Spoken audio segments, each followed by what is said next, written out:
Hello students, welcome again.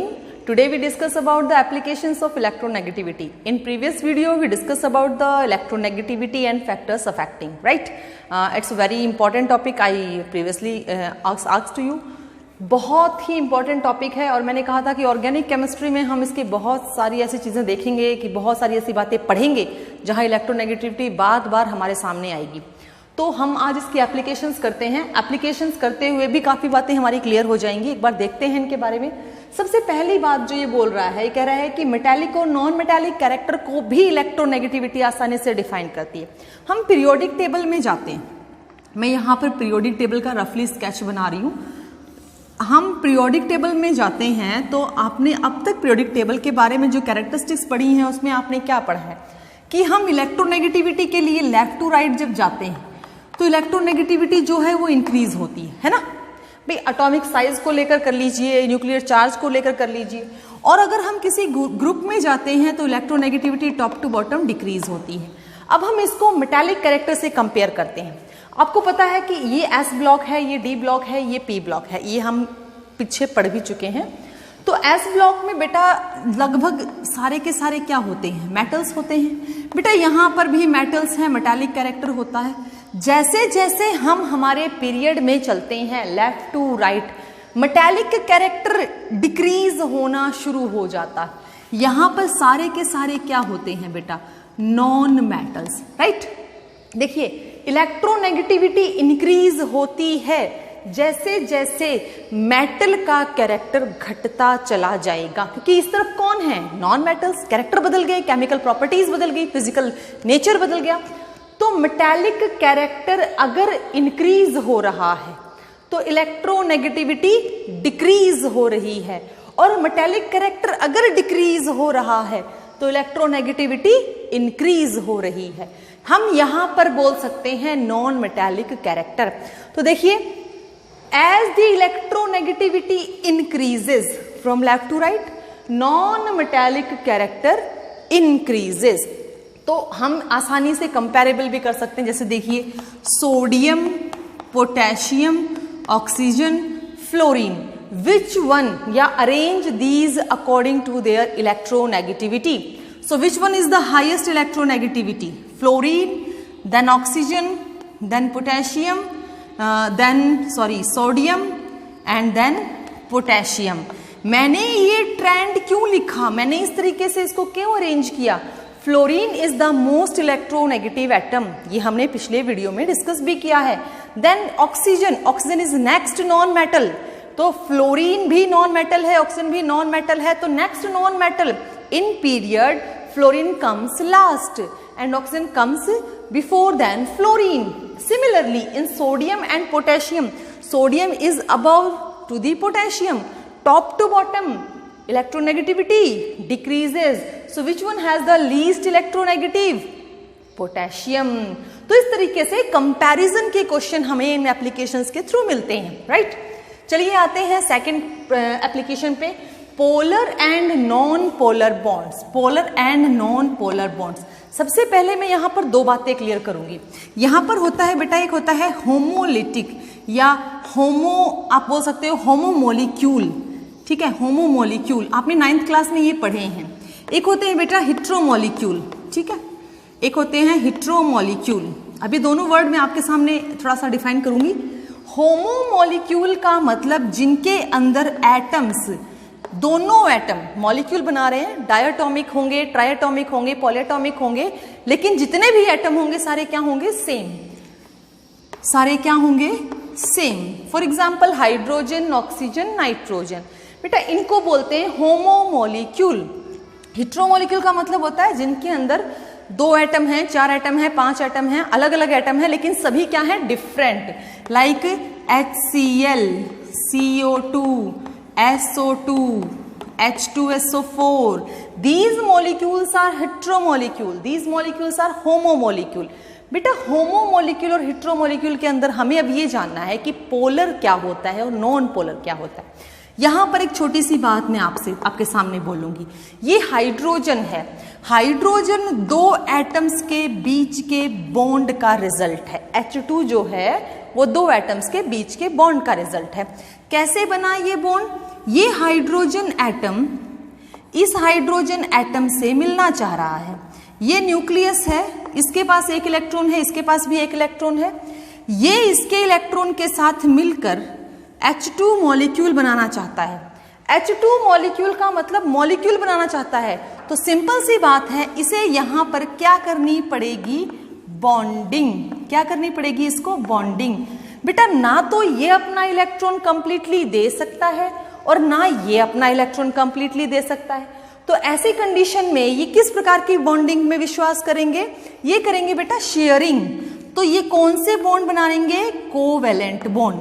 अब इनका जो स्ट्रक्चर है वो ऐसा होगा, द ओवरलैपिंग। ये ओवरलैपिंग क्या कह रही है? दोनों इलेक्ट्रॉन यहां आ गए और ये प्रोटॉन न्यूक्लियस हो गए, तो इन्होंने अपना बॉन्ड बना लिया। सो दे एग्जिस्ट एज H2। तो बेटा ऐसी स्थिति में ना तो इसने अपना इलेक्ट्रॉन लॉस किया, ना ही इसने गेन किया। सो दे कांट एक्वायर पॉजिटिव और negative charge because both have the same electronegativity. ये जो होमो मॉलिक्यूल है, इनके बीच का जो बॉन्ड है, जो बॉन्ड शेयरिंग से बना हुआ है, हम उसको क्या बोलेंगे कि इनके ऊपर दोनों के पास सेम इलेक्ट्रोनेगेटिविटी है। सेम इलेक्ट्रोनेगेटिविटी होने से दोनों में से कोई भी एटम ऐसा नहीं है जो शेयर्ड इलेक्ट्रॉन्स को अपनी तरफ खींच सके। तो ऐसे एटम्स को, ऐसे मॉलिक्यूल्स को हम होमो एटॉमिक मॉलिक्यूल बोलेंगे। और जब कोई चार्ज एक्वायर नहीं हो रहा, so they are called non polar. क्योंकि अगर कोई इनमें से अगर कोई ताकतवर होता तो वो इलेक्ट्रॉन, शेयर्ड इलेक्ट्रॉन्स को अपनी तरफ खींचता, और जैसे ही एक्वायर करता तो हम उसके ऊपर नेगेटिव चार्ज थोप देते। अब नेगेटिव चार्ज है ही नहीं, तो इसका मतलब इन्होंने दो पोल क्रिएट किए ही नहीं। दो पोल क्रिएट नहीं किए तो ये क्या कहलाएंगे? Non polar. Similarly nitrogen is also, nitrogen triple bond बनाता है कोवेलेंट बॉन्डिंग के जरिए। एक एक इनके पास एक पेयर लोन पेयर की फॉर्म में रहता है, लेकिन ये तीनों ट्रिपल बॉन्ड जरूर हैं, कोवेलेंट बॉन्ड के जरिए बने हैं, but the electronegativity of both the atom is same, so they not acquire positive और not acquire negative charge on either of them. तो हम क्या बोलेंगे कि this one is non polar. जब तक किसी भी बॉन्ड के दोनों किनारों पर कोई चार्ज अपीयर नहीं दिखाई देगा, कोई एटम चार्ज एक्वायर नहीं करेगा, हम उस बॉन्ड को नॉन पोलर बॉन्ड कहेंगे। क्लियर? अच्छा, आते हैं हेट्रोमॉलिक्यूल्स पर। हेट्रोमॉलिक्यूल मतलब जिसमें दो एटम हैं, तीन एटम हैं, चार एटम हैं, लेकिन सबका नेचर क्या है? डिफरेंट। सबका नेचर डिफरेंट है। Suppose this one is your molecule HCl, they have just like this bonding, one electron, and this one is for chlorine. I hope this one is very large. 2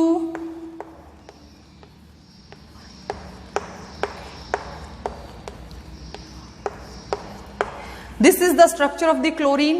So to complete its octet, chlorine needs one electron, right? Needs one electron. And to complete its doublet, hydrogen needs one electron. लेकिन hydrogen अपना electron दे सकता है। दे क्यों सकता है? छीनना जा सकता है।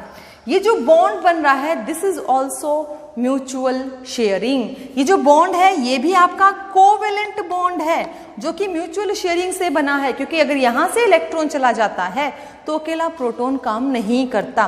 लेकिन सपोज पार्शियल कैरेक्टर है, क्योंकि इनके बीच में डिफरेंस है, difference of electronegativity.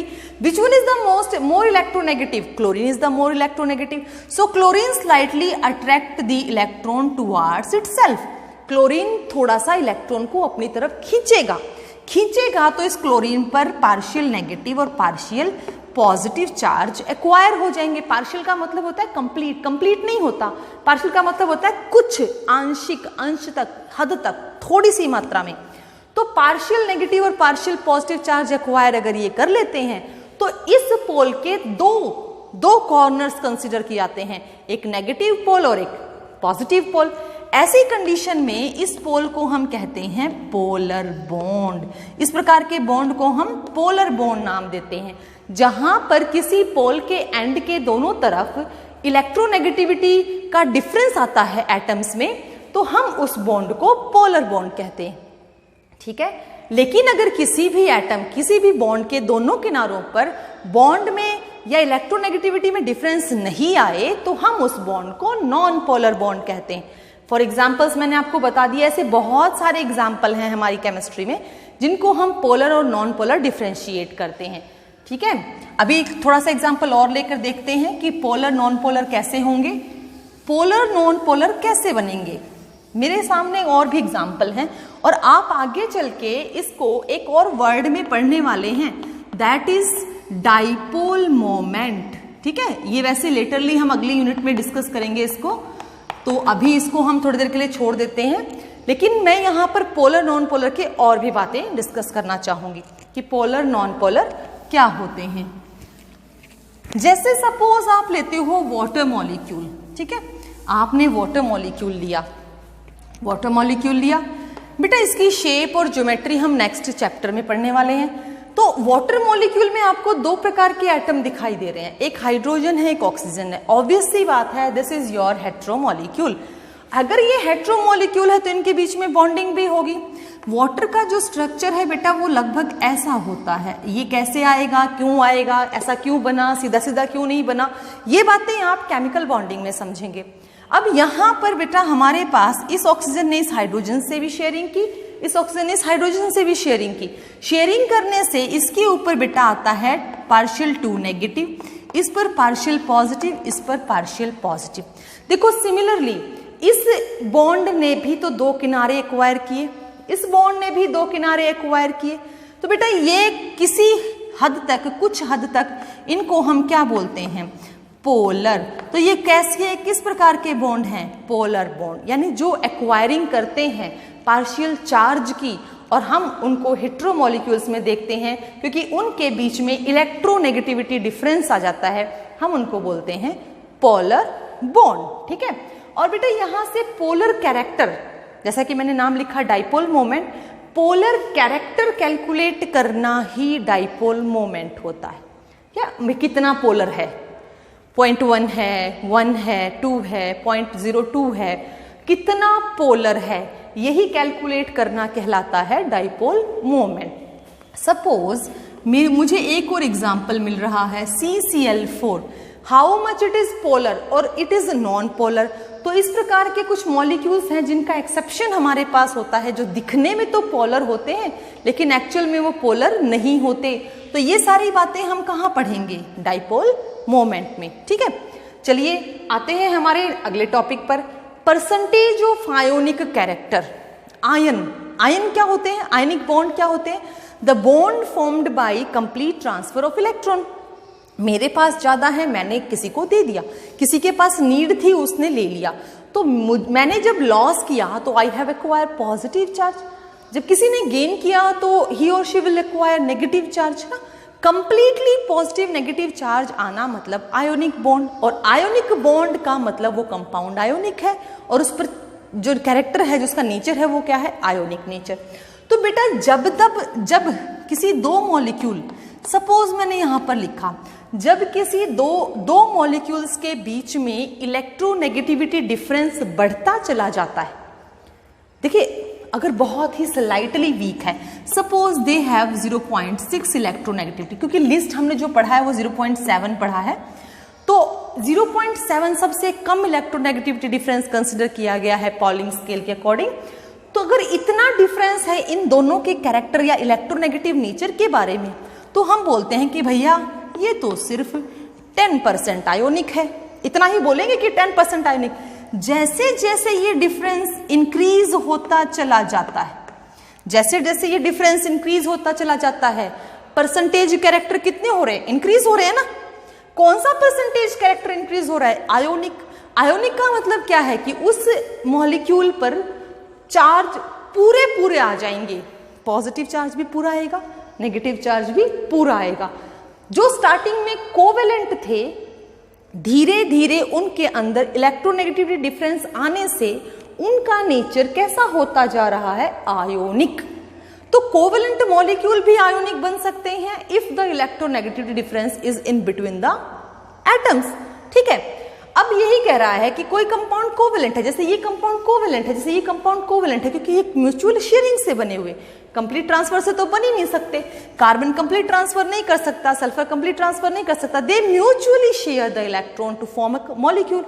तो ऐसी कंडीशन में इनके अंदर कितना परसेंटेज आयोनिक कैरेक्टर है, इस बात का पता इनके बीच में इलेक्ट्रोनेगेटिविटी डिफरेंस से ही चलता है। ठीक है भैया, हाइड्रोजन कम इलेक्ट्रोनेगेटिव होता है, ऑक्सीजन ज्यादा इलेक्ट्रोनेगेटिव, तो फिर डिफरेंस आ गया ना।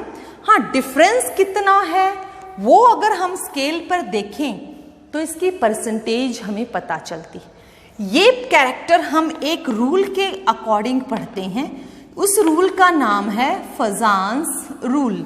This is also discussed in next chapter in detail, right. तो बेटा जैसे जैसे डिफरेंस बढ़ेगा वैसे वैसे आयोनिक परसेंटेज कैरेक्टर इंक्रीज होता चला जाएगा। अगर मैं 3.9 पर आती हूं तो आई जस्ट कॉल दैट 98% और 99% आयोनिक। सपोज HCl और HF में से आपसे पूछ लिया जाए कि which one is more ionic, so what, both seems to be very very covalent, sharing के जरिए बना रहे हैं, but due to the difference of the chlorine and fluorine we ask that it is more ionic in nature, right. तो इस तरीके से, क्योंकि top to bottom ionic character increase होता है, ये हम डिस्कस कर चुके हैं, तो top to bottom electronegativity decrease होती है, तो कैरेक्टर वाइज डिक्रीजिंग इंक्रीजिंग हो रहा है। यू हैव टू रिमेंबर कि हमारे ट्रेंड्स कैसे चल रहे हैं।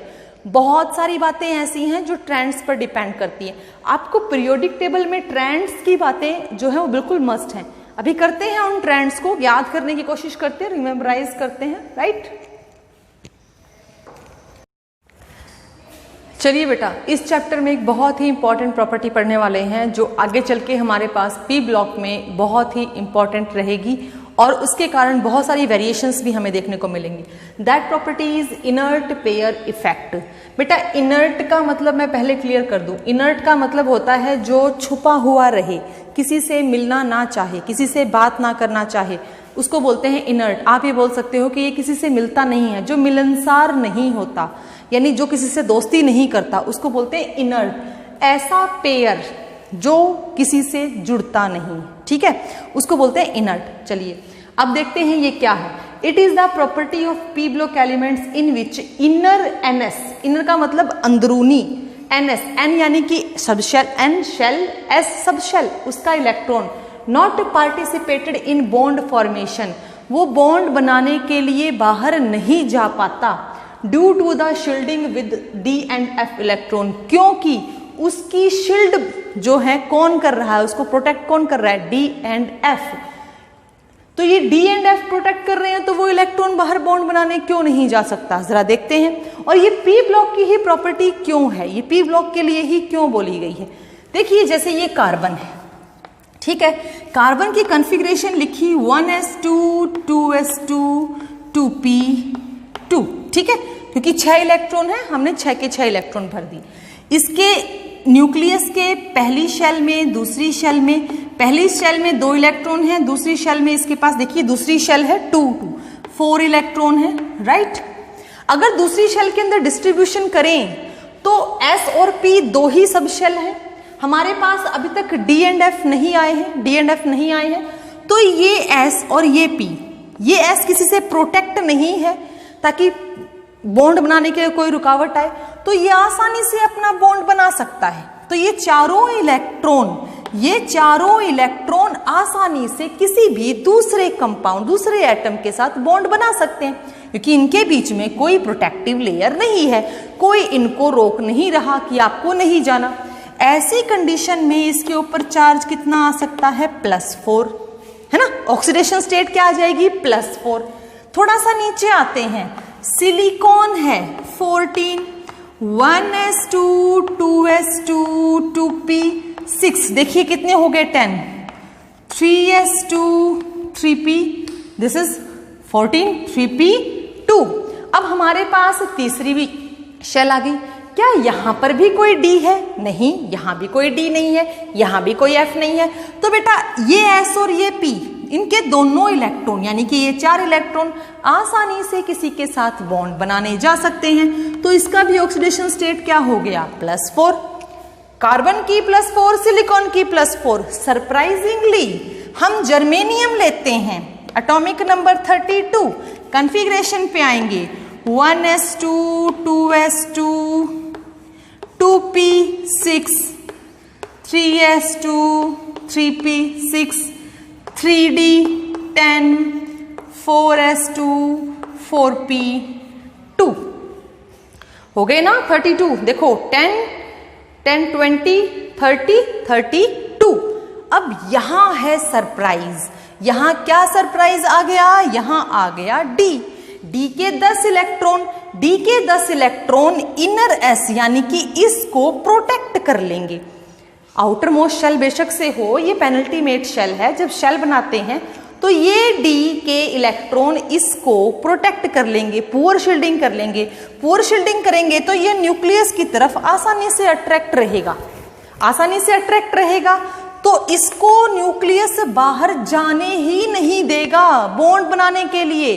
तो इसको बाहर नहीं जाने देगा, तो बचा कौन, पी। सिर्फ अकेला पी बच गया ना, जो बाहर जा सकता है, बातचीत कर सकता है। भाई पहले 4 दोस्त थे, चारों को कोई बंदिश नहीं थी, पूरी छूट थी, घूमो फिरो आओ जाओ, चारों के चारों की दोस्ती के किससे चला करते, भाई चारों ऐसे घूमते हैं, चारों इतने अच्छे दोस्त हैं। ठीक है, यहां पर भी चारों की दोस्ती ऐसी चल रही है, लेकिन यहां पर चारों की दोस्ती के बीच में कोई आ गया जो बार बार घर पे शिकायत लगाता है, ये वहां घूम रहा था, ये वहां घूम रहा था, ये वहां जा रहा था। घर वालों ने क्या किया, ना भाई तुम दो घर पे बैठो, कहीं नहीं जाना। ज्यादा स्ट्रोंग हो गए घर वाले इसके ऊपर, तो जब ये निकल ही नहीं पाएगा, क्योंकि घर वालों के बिल्कुल डायरेक्ट कांटेक्ट में आ गया, किसी ने बता दिया, जैसे सपोज डी ने बता दिया इसके बारे में, तो ये घर वालों के कांटेक्ट में आ गया। घर वाले इसके ऊपर नजर रखने लगे कि भी कहाँ जा रहा है, कैसे जा रहा है। इसको बिल्कुल मना कर दिया कि आपको कहीं नहीं जाना, इनर एस को बिल्कुल मना कर दिया, कोई कहीं नहीं जाना, कोई खेल नहीं खेलना, कोई दोस्ती नहीं, कोई कुछ नहीं। अब ये हो गया बाउंड, यानी कि इनके साथ बंध गया, ये रह गया फ्री, क्योंकि इसकी कोई रोक टोक नहीं, इसके पेरेंट्स ने कुछ नहीं कहा। ये आसानी से कहीं भी जा सकता है, किसी से बात कर सकता है, कहीं खेल सकता है। तो सिर्फ अकेले के कारण यहां पर चार्ज कितना आ रहा है, +2।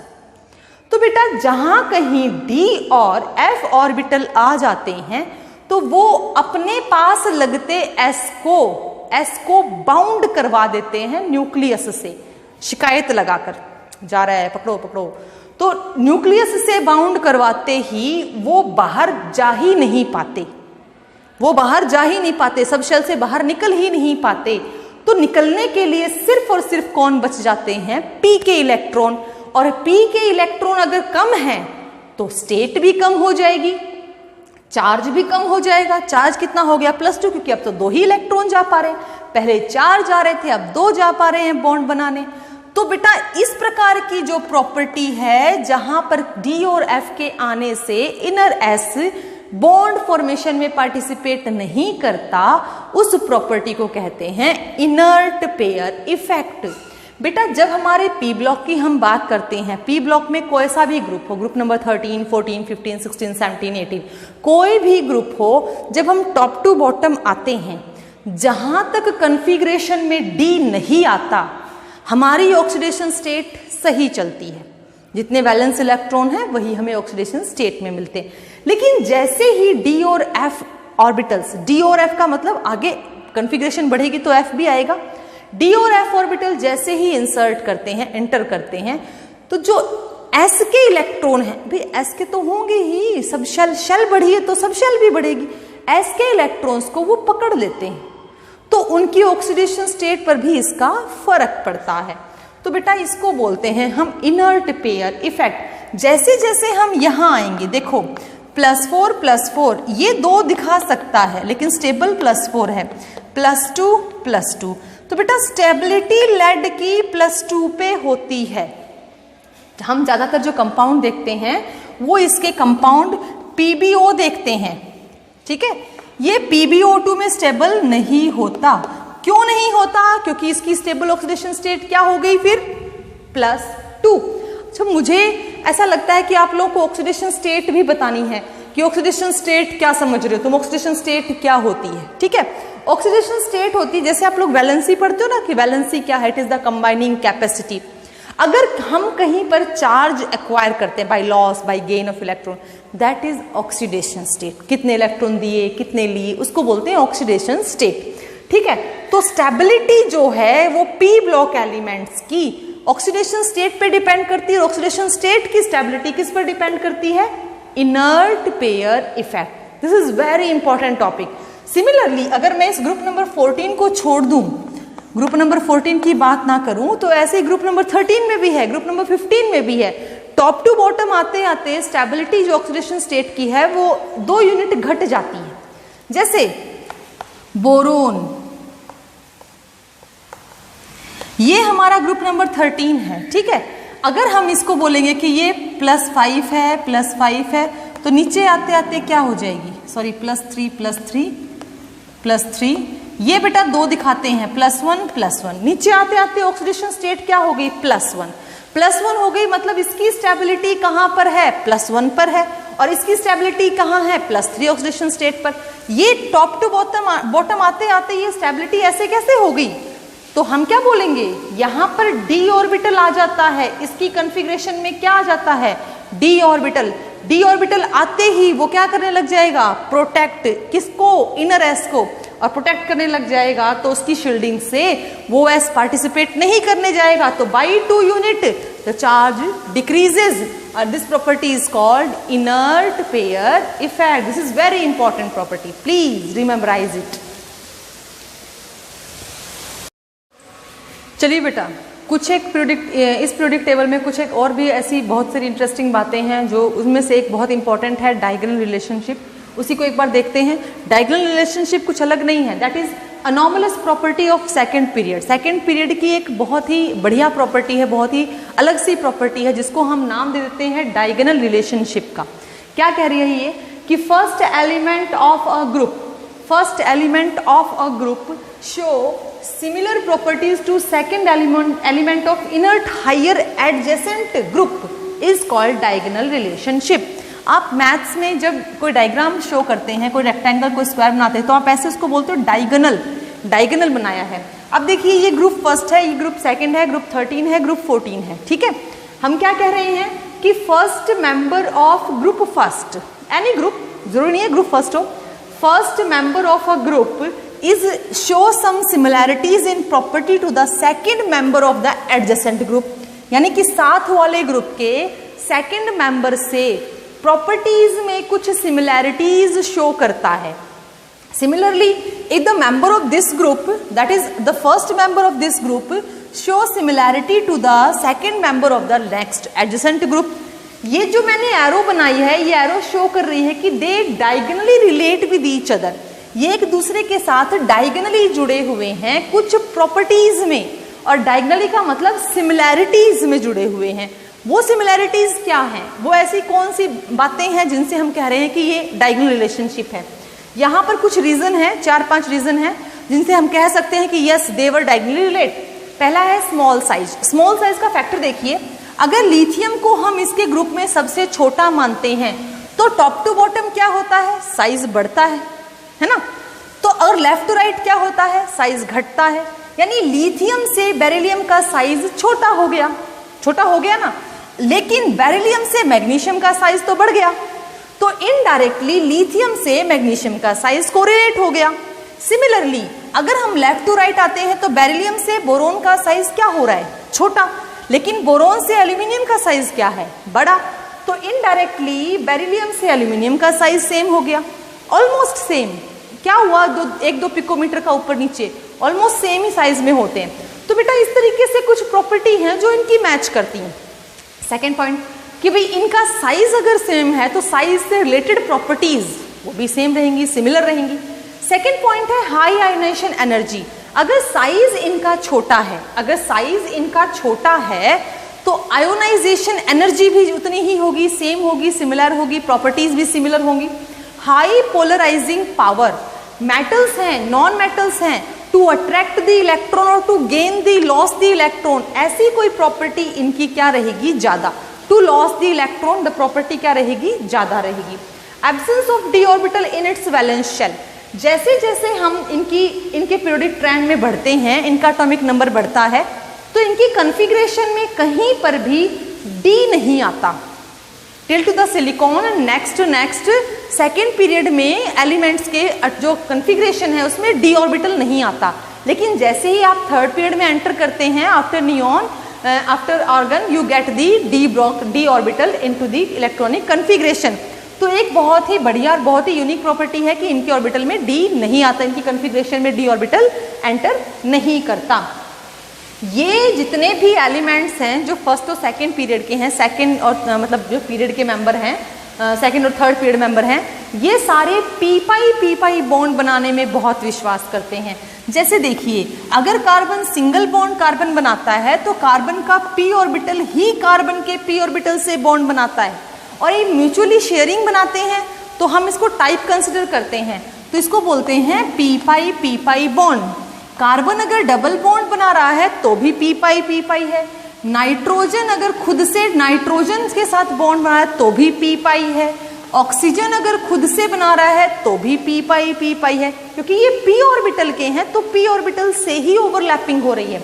सिमिलरली अगर कार्बन ऑक्सीजन से बॉन्डिंग कर रहा है और दोनों ही पी ऑर्बिटल्स को इन्वॉल्व कर रहे हैं बॉन्डिंग में, तो इसको भी पी पाई बॉन्ड बोलते हैं।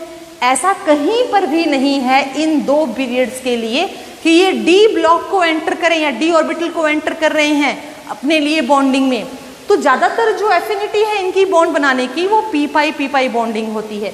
तो इन 5 स्पेशल फीचर्स के कारण इस प्रॉपर्टी को नाम दिया गया है डायगोनल रिलेशनशिप। ये डायगोनली रिलेट होते हैं कुछ प्रॉपर्टीज के अंदर सिमिलैरिटीज में, इसलिए ये जो टॉपिक है अनॉमलस नेचर का, ये हमें इनकी प्रॉपर्टीज में भी अनॉमलस बनाता है, right. So at the end of this topic, I suppose this chapter is over. Now you just memorize all these and just do the questions for practice. Okay? Thank you.